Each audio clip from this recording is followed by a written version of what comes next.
Tout est parti de Kilongo, mausolée de Simon Kimbangu au cimetière de Sapin 1. Ici, le gouverneur a reçu les explications sur les lieux où le corps de Simon Kimbangu a été enterré pour la toute première fois le 13 octobre 1951 avant qu'il ne soit exhumé pour être transféré à Kamba, son village natal, 9 ans après. De là, le gouverneur va aux côtés de l'inspecteur provincial de l'église kimbanguiste, Mukombo Kungende, le maire de la ville, quelques membres du gouvernement provincial et de plusieurs fidèles kimbanguistes prendre part à la marche commémorative du 102e anniversaire marquant les débuts du ministère de Papa Simon Kimbangu en 1921, mais aussi célébrer la journée nationale du combat de Simon Kimbangu et de la conscience africaine instituée par ordonnance présidentielle il y a quelques jours. Une première dans l'histoire de cette église qu'un gouverneur prenne part à leur marche. De l'avenue Kassavubu, en passant par celle Likasi, pour chuter à la prison de Kasumbo,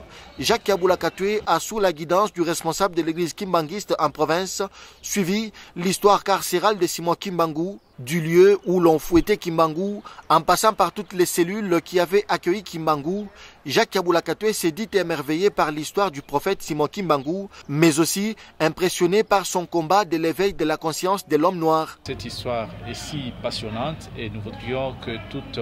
la génération actuelle puisse s'imprégner de l'histoire de notre pays afin que nous puissions prendre notre destin en main et que nous puissions développer notre pays comme le prône actuellement le chef de l'État, Félix Antoine Tshisekedi. Et donc l'homme noir doit être réellement indépendant. La lutte qui a été continuée par